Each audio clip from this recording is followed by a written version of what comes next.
I secretly married the aloof and elegant Luna, who is now both my immediate superior and my university senior. I thought it was a power couple alliance, but it turned out to be the start of my nightmare. She publicly shot down my proposal, gave the code I worked overnight on to my arch-rival, just to let him take my place. She even told my parents that I was young and impulsive and needed polishing, then turned around and used the credit stolen from me to buy them 7 apartments. When I was demoted to the cleaning department, scrubbing toilets in a wretched state, she walked in gracefully in high heels. She tossed a black card into the water bucket, looking down at me from above. "Husband, I heard your bonus was all deducted. Do you want me to sponsor you a little privately? Just trade it with your overtime hours." The pungent smell of disinfectant in the toilet filled my nose. I stared at the black card floating in the water bucket, my stomach churning. Luna, my wife, my boss, was looking at me now with the gaze one would give a dog. Her red lips parted slightly, her voice carrying a condescending smile. "Why so quiet? Think it's too little?" I set down the mop, water splashing onto my cheap work pants. Without a word, I reached into the cold, murky water and fished out that card. She raised her eyebrows in satisfaction, as if waiting for me to grovel with gratitude.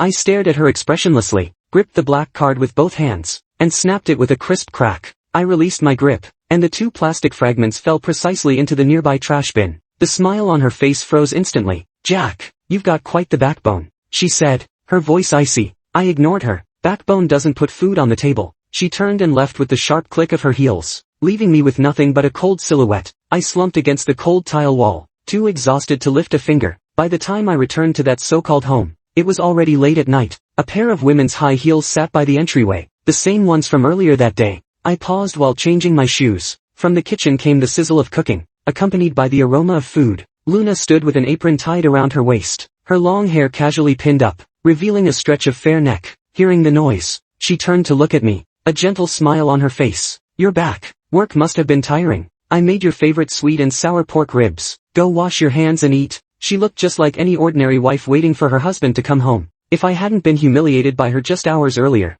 I stared at the exquisite 4 dishes and 1 soup on the dining table, feeling only a churning nausea in my stomach. She served me a bowl of rice and handed it to me. "Hurry and eat before it gets cold." I picked up my chopsticks, but couldn't bring myself to take a bite. The scenes from earlier in the day replayed in my mind. She had thrown my proposal on the floor, calling it worthless. She had announced in front of everyone that Felix would take over as project lead in my place. She had tossed that black card into the bucket of mop water I had just wrung out. The stark contrast made me feel a wave of physical revulsion. She looked at me with concern. "Not to your taste." I put down my chopsticks. "No appetite." The gentleness on her face faded slightly. "Because of what happened today, Jack. Work is work. Home is home. You need to learn to separate them." Separate them? I almost laughed out loud. How can one person split into 2 completely unrelated versions of themselves? Memories flooded back. A year ago, my father suddenly fell seriously ill and was lying in the ICU. Every day was an astronomical expense. I sold my apartment, borrowed from every relative and friend, but it was still a drop in the bucket. Just when I was desperate enough to consider selling a kidney, Luna found me. She was my senior from university, and after graduation, she founded her own tech company. She's a well-known beauty CEO in the industry. We didn't interact much in college, and I didn't even know why she came looking for me. She got straight to the point, presenting a marriage agreement. "Marry me for 3 years, and I'll cover all your father's medical expenses. During the agreement period, as my husband, you'll need to help me deal with my family's pressure to get married." At the time, with tears in my eyes, all I saw was the money that could save my father's life. I thought it was just a fair transaction. She needed a shield, and I needed the money. I signed. Looking back now, it wasn't a transaction at all. It was torture. "Finish your meal and rest early." She seemed unwilling to discuss the topic further, standing up to clear the dishes. I watched her retreating figure. Out of the blue, Luna spoke up, causing her steps to falter. "When are we getting divorced?" She spun around abruptly, the dishes in her hands clattering to the floor, shattering into pieces. "What did you say?" I said, "I want to end this farce as soon as possible." I stood up and stared at her. 3 years is far too long. I'll find a way to repay you for my father's ongoing rehabilitation costs myself. Her eyes instantly turned icy cold. "I'll handle the divorce agreement." She walked toward me step by step, the sound of her high heels crunching on the shards piercingly sharp. "Jack, don't forget, your father's attending physician was someone I pulled strings to bring from abroad. His ongoing rehabilitation plan also needs that doctor's approval." She stopped right in front of me, raising a hand to gently stroke my face, but her words were utterly ruthless. "Is that pitiful pride of yours worth risking your father's life?" A sense of humiliation, like a tidal wave, washed over and drowned me. I began to suffer from insomnia, staring at the ceiling night after night, Lying beside me was a woman both familiar and strange, sleeping deeply with even breaths like a harmless angel, but I knew it was all a facade. In the middle of the night, I was terribly thirsty and got up to drink water in the living room. After just one sip, I noticed something off. The water carried a faint, elusive sweetness. Immediately after, a wave of intense dizziness hit me. My legs went weak, nearly making me collapse. I braced myself against the sofa as the world spun before my eyes. The bedroom door opened, and Luna, clad in a silk robe, walked toward me step by step. Gone was the icy demeanor of the day, and the gentle facade from earlier had vanished too. Instead, her face bore an expression I had never seen before, a mix of obsession and madness. She approached me, leaned down, and caressed my cheek. Her hand was cold. "Why won't you look at me?" she murmured, her voice as light as a feather. "If you just behave, I can give you anything. Jack, stay with me, okay?" Her face drew closer, her warm breath brushing against my skin, and that unfamiliar sweetness grew more distinct. "It's a drug." That realization made my hair stand on end. Using the last of my strength, I shoved her away violently. "Are you insane?" I roared, my voice hoarse and strained from exhaustion. She stumbled back a few steps from my push, falling onto the carpet. The dazed look on her face vanished instantly, replaced by shock and hurt. My vision went dark, and I completely lost consciousness. When I woke again, it was already daylight. I was lying on the sofa, covered with a thin blanket, my head throbbing as if from a terrible hangover. Luna was sitting at the dining table, eating breakfast with elegant grace. Sunlight spilled over her, beautiful as a painting, as if everything from last night had just been a bad dream of mine. "You're awake," she said, looking up at me, her tone casual. "Hurry and have breakfast, or we'll be late." I didn't move, staring at her intently. Under my gaze, she grew visibly uncomfortable and averted her eyes. "Hurry up, I have an important meeting today." I abruptly sat up from the sofa and rushed into the kitchen. At the very bottom of the trash can, I found a deliberately crushed sleeping pill package. Though the writing on it was already blurred, I still recognized the brand. Holding that small packet, I walked up to her and slapped it onto the dining table. "What is this?" Her face paled slightly, but she quickly regained her composure. "I don't know what you're talking about." "I don't know." Furious, I snapped. "Luna, what the hell are you trying to do? Drugging me? What do you take me for?" "I just saw you haven't been sleeping well lately and wanted you to get some proper rest," she insisted stubbornly. "Rest?" I sneered. "I think you just want to turn me into a complete wreck who can't survive without you." "Jack." She also stood up, her temper flaring. "After all I've done for you, is this how you see me? What you've done for me?" I laughed as if hearing the biggest joke. "You mean trampling me underfoot and grinding my dignity into the dirt?" Our argument ended bitterly with no resolution. On the way to the office, I received an email from HR, a disciplinary notice regarding Jack's insubordination and defiance of management. The email was copied to the entire company. I was formally reprimanded and had all performance bonuses for the quarter deducted. My quarterly bonus, which I had planned to use for a better rehabilitation program for my dad, is now completely gone. When I arrived at the office, the atmosphere felt even more off. Everyone was pointing fingers at me, avoiding me like the plague. My rival, Felix, swaggered over to my workstation with a cup of coffee. Well, if it isn't team leader Jiang." "Oh wait, I mean former team leader," he said, his face openly gloating. "I heard your performance bonus got docked entirely. TSK tisk. What a shame." He leaned in closer, lowering his voice. "But I should thank you. That proposal of yours that got shot down, I tweaked it a bit, and Lun Yen was quite pleased. The top bonus this quarter is mine now." My fists clenched so tight they creaked, but he seemed to notice and only grinned more smugly.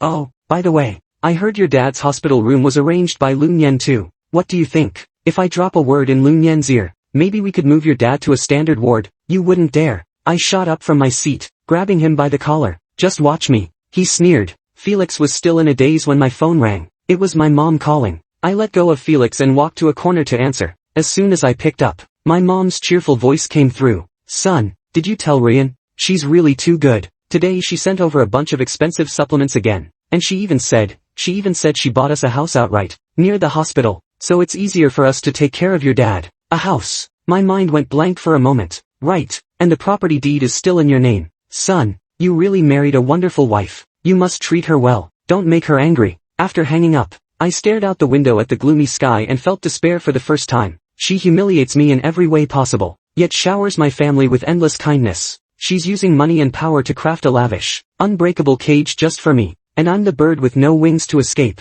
Felix and I got into a fight in the break room. It started when I caught him taking credit for the core code I wrote. Not only did he refuse to admit it, but he also turned around and accused me of stealing his ideas. "Felix, don't you dare push your luck. Everyone in the company knows you're just a freeloader who got ahead thanks to your wife. Without Luna, what are you even worth?" Every word he said felt like a needle, stabbing deep into my heart. I couldn't hold back any longer and threw a punch. The break room instantly descended into chaos. By the time Luna arrived with security, both Felix and I were bruised and battered. She didn't even glance at me, walking straight over to Felix with a hint of concern in her voice. "Are you okay?" Felix, holding his bleeding lip, played the victim first. "Luna, John's gone crazy. He stole my code and attacked me." My chest heaved violently as I stared fixedly at Luna, desperate to find even a shred of trust in her expression. But there was none. Her gaze was as cold as if she were looking at a complete stranger. "Jack," suspended for reflection. Her voice wasn't loud, but it exploded like a thunderclap in my ears. "Your position will be temporarily taken over by Felix." "Why?" I roared. "Because I'm the CO,"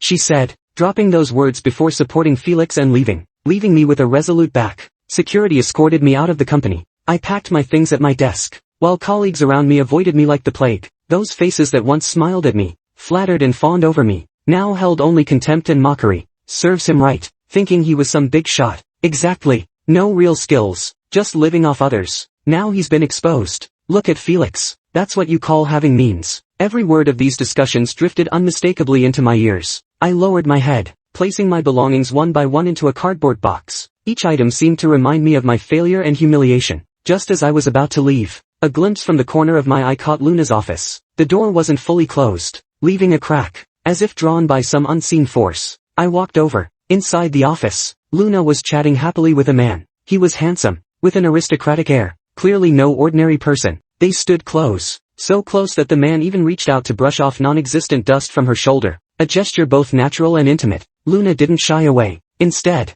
she smiled, a genuine, heartfelt smile I had never seen on her face before. It felt like a bucket of ice water had been dumped over my head, chilling me from head to toe. Hiding in the corner, I overheard their conversation. "Are you satisfied with this reward?" It was Luna's voice. "Not bad." The man chuckled softly. "I never expected you'd go to such lengths for him. He's worth it." Instantly, I connected the dots. Felix's promotion, her unwarranted suppression and humiliation of me. So that's how it was. She didn't need a shield. She just needed a husband in name only, to freely fly her colorful flags elsewhere. And I, Jack, was the reward she used to curry favor with her new flame, packaging up everything I had, my career, my dignity, and handing it all over to someone else, just to earn a smile from her new favorite. All the humiliation, resentment, and unwillingness melted away in that moment, replaced by thick, suffocating self-mockery and disgust. How foolish I was, to have even entertained the thought that she might have held a shred of affection for me. I returned home like a walking corpse, to that opulent cage still filled with her scent.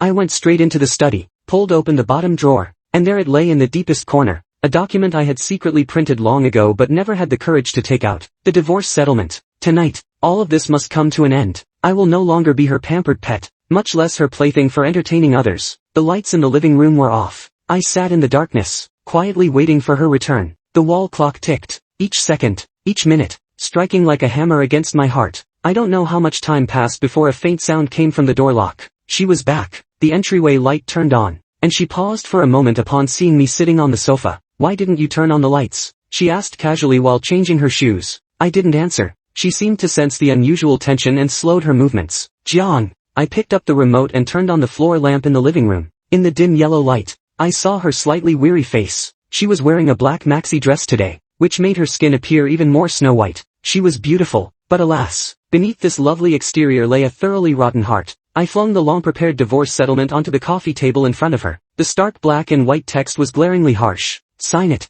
I said, my voice hoarse and strained. "We're even." The color drained from Luna's face at a visible rate. This was the first time I had ever seen her look so utterly discomposed, an expression mingling shock, panic, and disbelief. How laughable. She looked at me, her lips trembling slightly as she struggled to find her voice. "Why?" Her voice quivered. "Why?" As if hearing the most absurd joke. I began to chuckle softly. The laughter grew louder and louder, until it erupted into hysterical, wild guffaws. I laughed until tears streamed from my eyes. "Luna, you ask me why?" I stood up, step by step closing in on her, the hatred in my eyes nearly swallowing her whole. "You and that man were having quite the fun in the office, weren't you? How did it feel, handing me out like a prize? I don't want to be a part of your games anymore. I don't want to be your cover-up. Is that reason enough?" She froze, completely stunned, as if she hadn't understood a word I said. Then, it seemed to dawn on her. The panic and confusion on her face slowly gave way to a wild, obsessive determination. "Divorce." She snatched the agreement, her eyes frantically scanning the clauses. When she saw the property division section, With the line stating, "The husband voluntarily relinquishes all assets," her hands trembled even more violently. "Chen, I won't agree. You can forget about leaving," she snarled like an enraged beast. She tore the agreement to shreds, the paper fragments fluttering down like snowflakes. All her coldness and pretense vanished completely in that moment, replaced by a chilling obsession and possessiveness that made my hair stand on end. "I've done so much for you, and you actually want to leave me for someone who means nothing." Her accusation was absurd and laughable. "For me," I roared, the anger and humiliation that had built up for far too long erupting in full force. "Was it for me when you trampled me underfoot and gave my hard work to a scoundrel like Felix? Was it for me when you humiliated me in front of the entire company and demoted me to cleaning toilets? Or when you drugged me, trying to turn me into a useless waste who could only cling to you? Luna, is your so-called for my own good about completely crushing my personality and dignity?" She was left speechless by my words, her eyes instantly reddening, but she didn't cry. She just gripped my hand with terrifying strength, her nails nearly digging into my flesh. Tears welled in her eyes, yet her tone was terrifyingly fierce. "Yes," she admitted it. "I want to break your wings, to keep you from flying out of my grasp.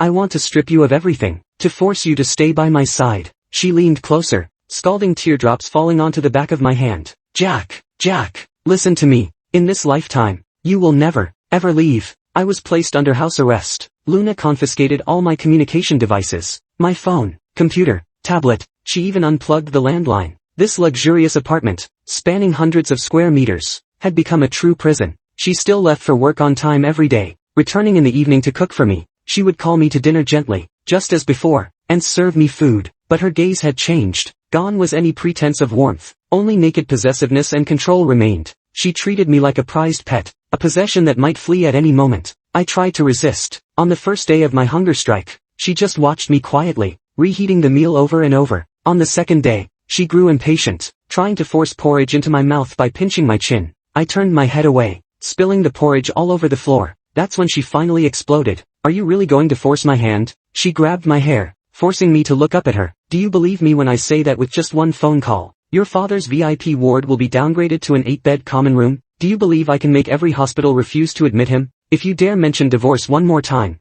if you dare defy me again, I'll make sure you never see him again for the rest of your life." The madness in her eyes sent chills down my spine. I knew that whatever she said, she would carry it out. I gave in. I started eating again, started responding to her words. On the surface, I became obedient, like a tamed beast. She was pleased with my change and relaxed her surveillance a little, but only I knew the hatred burning inside me. It never faded, not for a single day. I had to escape. I began observing in secret, searching for any possible opportunity. I discovered she had a habit. Every Wednesday night, she would lock herself in the study for a lengthy overseas video conference lasting several hours, during which no one was allowed to disturb her. This was my opportunity. I began preparing. I pretended to accidentally break a glass, and while she wasn't paying attention, I hid a sharp shard under the mattress. I also removed a thin paperclip from an old bag she had discarded and concealed it in the sole of my shoe. Finally, another Tuesday arrived. As usual, she entered the study carrying a cup of coffee and locked the door from the inside. I pricked up my ears, listening to her muffled voice speaking English from inside the study. The operation began. First, I carefully used the glass shard to cut the thin wire tied to the balcony door handle, something she had added later to prevent me from escaping through the balcony. Then, I took out the paperclip and inserted it into the lock of the balcony's backup door. I'm no professional locksmith, but during my college years, I had studied lock mechanisms for a while out of interest. Cold sweat trickled down my forehead, my hands trembled, and my heart pounded as if about to burst from my chest. Time ticked by, and just as I was on the verge of despair, a faint click, barely audible, sounded, and it opened. I was overjoyed, but dared not make a sound. I had taken nothing with me, wearing only this thin set of pajamas. I pulled open the balcony door, and a gust of cold wind rushed in. This was the second floor. Not too high, but jumping directly down still carried risks. I spotted a thick drainage pipe nearby. Without a moment's hesitation, I climbed over the railing, gripping the icy pipe. My palms scraped against it, sending a searing pain, but I couldn't afford to care. Like a gecko, I used all my strength to inch downward, sliding bit by bit. Finally, my feet touched solid ground. As I landed, weakened and exhausted, I fell to the floor. My palm was slashed open by a sharp stone on the ground, leaving a long gash that bled profusely. But I felt no pain. I leapt up from the ground and ran forward with all my might. I didn't dare look back. I was afraid that if I did, I would see Luna's crazed face. Behind me was a gilded cage. Ahead lay the unknown, yet freedom that belonged to me. Goodbye, Luna. No, farewell forever. I escaped that hell, blocked all her contact information, and vanished into the vast sea of humanity. The taste of freedom was more bitter than I had imagined. Penniless and afraid to use my ID, I could only struggle at the very bottom of the city. I went job hunting. With my resume, I should have been a sought-after candidate by major companies, but every interview sank without a trace. Once, an HR manager, unable to bear it any longer, hinted at me with pity, "Xiao Jiang, we really recognize your abilities, but, have you offended someone? Our circle isn't that big or small. Some names are just untouchable." I understood in an instant. It was Luna. She truly meant what she said. She wanted me to vanish completely from this city, unable to find a job in my field. I had to take odd jobs. I ended up washing dishes in the back kitchen of a small restaurant, which provided room and board. The place I lived in was a basement crammed with over a dozen people, forever filled with the smell of dampness and mold. Every day, my hands were soaked in greasy water, my 10 fingers turning pale and wrinkled. The boss was harsh, always finding excuses to dock my pay. The drastic fall from being a top student to hitting rock bottom made me think of giving up more than once. But the thought of my dad kept me going. I had to survive. I had to earn money. One day, just after my shift, a familiar figure appeared at the restaurant entrance. It was Zach, my best friend from college. Jack, seeing me in my greasy work uniform, carrying a basin of oily water, his eyes nearly popped out of his head. "Holy shit, how did you end up like this?" He rushed over, snatching the basin from my hands. "I've been looking for you for ages. Where the hell have you been?" Luna had practically turned the entire city upside down, but my heart remained utterly calm. She wasn't searching for me. She was hunting for a possession that had slipped from her control. I took him to my place. When Zach, a man over 6 feet tall, saw that sunless basement, his eyes instantly reddened. Without a word, he pulled a wad of cash from his bag and shoved it at me. "Take this for now. If it's not enough, I'll withdraw more." I refused. "I can't drag you into this." "Drag me into what?" "Damn it," Zach snapped, growing agitated. "We're brothers. You're in this deep of trouble. You think I'm just gonna stand by and watch?" We were at a stalemate. In the end, I only accepted 500 from him. He bought me a lot of food and some common medicines. We sat on the curb, each with a bottle of beer. Zach sighed and brought up casually, "You know, that senior Luna was pretty odd even back in college. Remember, in our sophomore year, she seemed to be obsessively crushing on someone. I had little interest. What does that have to do with us?" I was just casually mentioning it. Zach took a sip of his drink and continued gossiping. "I heard she was really twisted back then. She'd secretly collect the draft papers he used, follow him to the library, and even fish out the cola bottles he threw in the trash, treasuring them like precious keepsakes." As I listened to these descriptions, something stirred inexplicably in my heart. Some overlooked, hazy fragments of memory seemed to flash through my mind, but I quickly extinguished that absurd thought.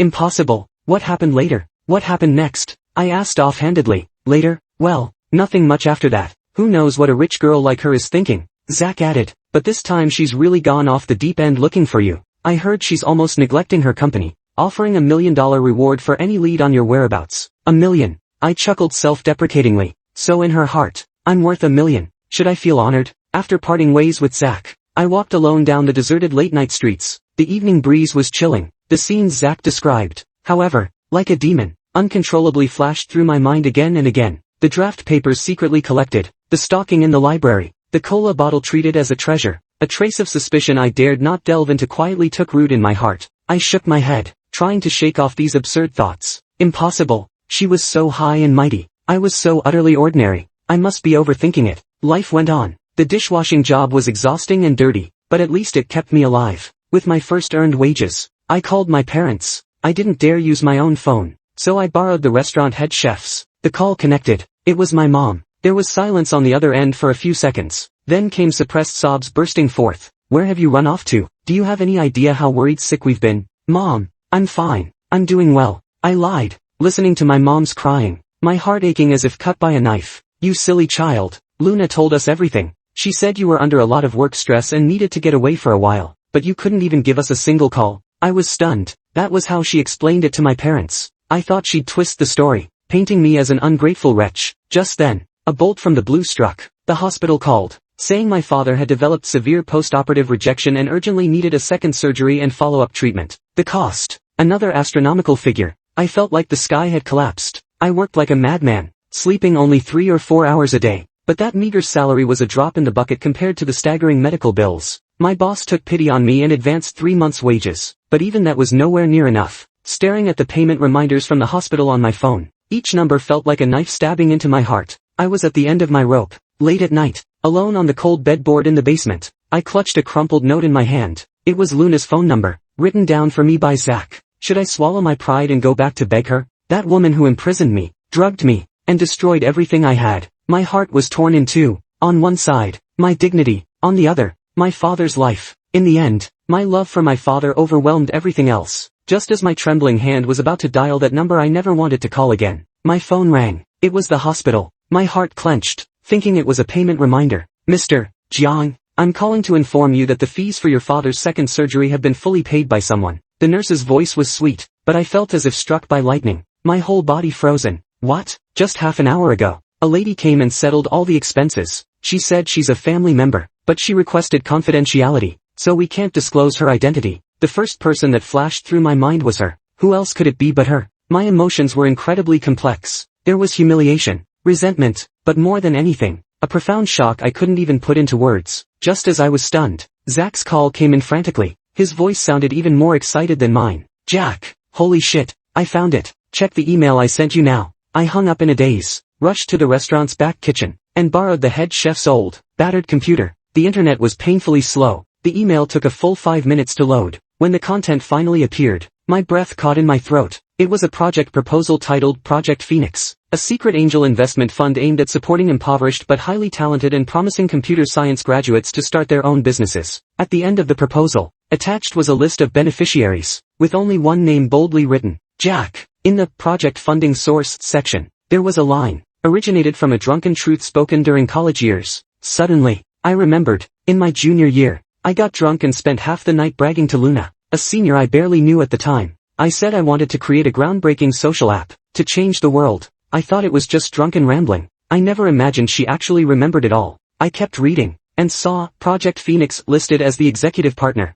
accompanied by a photo of that handsome man I'd seen in her office that day. His name was Julian, a well-known investor on Wall Street, and that line of hers I'd misunderstood. Are you satisfied with this reward? Wasn't directed at him at all. She was confirming with him whether the first installment of the startup funding she'd prepared for me had been transferred. Everything connected at once. My world, in that moment, was completely overturned, collapsing in an instant. I rushed out of the restaurant like a madman, even forgetting to say a word to the head chef. I hailed a taxi and gave the driver the company address I knew all too well. The driver was startled by my grease-stained clothes and frantic appearance, but he started the car anyway. The scenery outside the window flew past in reverse. My mind a chaotic mess. The resentment, humiliation, and anger that had festered in my heart for months were now replaced by an even more overwhelming emotion, one called shock and absurdity. If Project Phoenix was real, then what was the purpose of everything she had done to me before? Suppressing me, burying me, driving me away. Was it all just to leave me with no way out? So I'd willingly accept this so-called Project Phoenix. The moment this thought surfaced, I found it laughable myself. How could there be such a clumsy, twisted way of showing affection in this world? Arriving at the company building, I paid the fare and rushed inside. The receptionist tried to stop me, but I shoved her aside. Felix happened to be coming out of the elevator. Seeing me, he looked as if he'd seen a ghost. Jack, what are you doing here? He instinctively tried to block me. Luna is in a meeting. You can't. I didn't waste time arguing with him, just pushed past him and charged toward Luna's office. I kicked open the heavy solid wood door with a loud bang. That startled everyone in the outer office area. Inside the office, Luna was sitting behind her desk, massaging her temples wearily. At the sound, she jerked her head up. When she saw it was me, her entire body froze. It had been months since we last met, and she had lost a lot of weight. The dark circles under her eyes were so heavy they seemed almost impenetrable, as if she hadn't slept well in a long time. On her spacious desk, a photo frame stood out prominently. Inside the frame was a photo of me shooting a basket on the basketball court during my university days. Under the sunlight, the young man was sweating freely, smiling with unrestrained exuberance.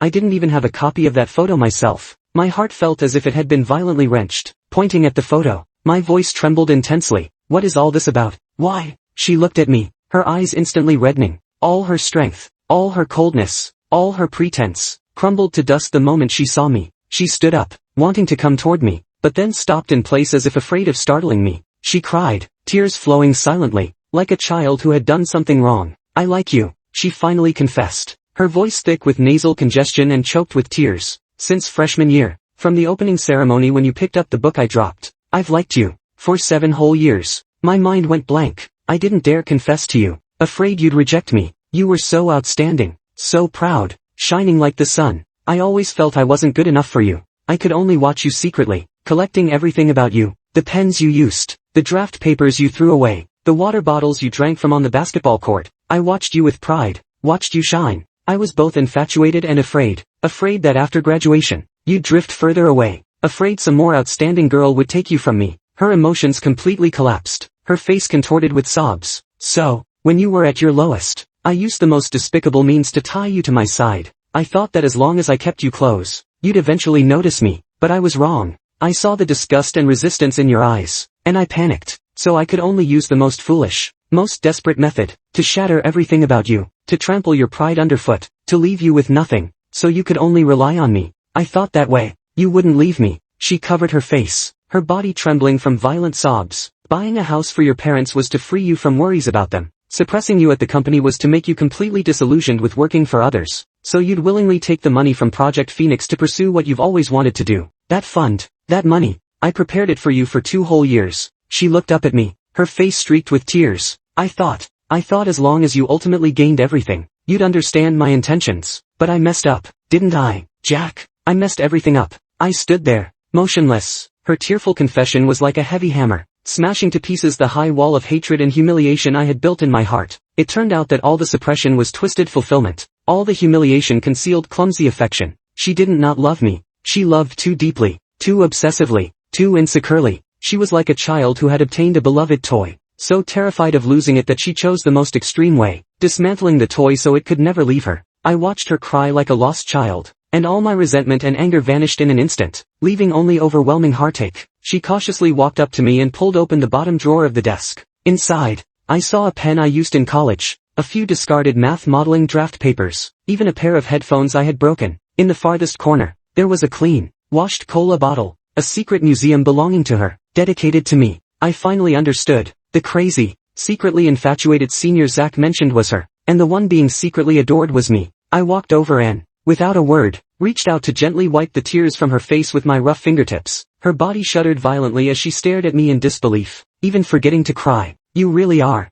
I sighed softly, my voice carrying a tenderness I hadn't even noticed in myself. The most foolish woman I've ever seen. After saying that, I opened my arms and pulled her tightly into an embrace. At first, she stiffened in my arms like a stone, but after a few seconds, her tense body completely relaxed. She buried her face deep in my chest and began to sob uncontrollably. In those sobs, there was the pent-up love of 7 years, the fear of losing everything, the frustration of having messed it all up, and the relief of getting it back. I'm sorry, she repeated in my arms, her words incoherent and frantic. I patted her back gently, one stroke after another, as if soothing a wounded animal. Don't ever use that method again, I said, and she nodded vigorously in my arms. The office door was still wide open, and outside, countless pairs of curious eyes watched. The torn divorce settlement lay scattered silently on the carpet, but none of that mattered anymore. I knew that the jade dream between us, born from countless misunderstandings, had finally ended, and she and I were about to embark on a clumsy, lengthy reconciliation. We moved back into the home that once made me feel suffocated, but this time, the atmosphere was no longer one of icy confrontation. Instead, it was an awkward yet sweet, cautious exploration. She still cooked for me, but she would watch me nervously, asking if the food suited my taste. She no longer commanded me, but used a tone that was almost pleading, asking, Jack, could you, please, help me with that plate? She no longer seemed like that decisive, iron-willed female CO. Instead, she resembled a young girl experiencing love for the first time, constantly anxious about gains and losses. That evening, she came out after her shower. Seeing me still in the study reading the Project Phoenix documents, she instinctively opened her mouth to give orders. Jack, it's so late, why aren't you asleep? Before she could finish speaking, I stood up from the chair and walked step by step toward her. She subconsciously took a step back, a hint of nervousness in her eyes. I didn't give her a chance to escape. Reaching out, I pulled her into my arms, then lowered my head, pinched her chin, and kissed her. Her body instantly stiffened, her eyes wide with shock. It was a punishing kiss, deep, relentless, conquering, until she was breathless and her cheeks flushed red. Only then did I reluctantly release her. Licking my lips, I looked at her dazed expression and grinned mischievously. Boss, is this the new overtime project? I like it. Her face instantly flushed crimson, red enough to drip blood. Watching her flustered, adorable expression, I finally gained complete control over the initiative in this relationship. I officially took over Project Phoenix, but my first demand was that she must serve as my chief consultant, meeting weekly,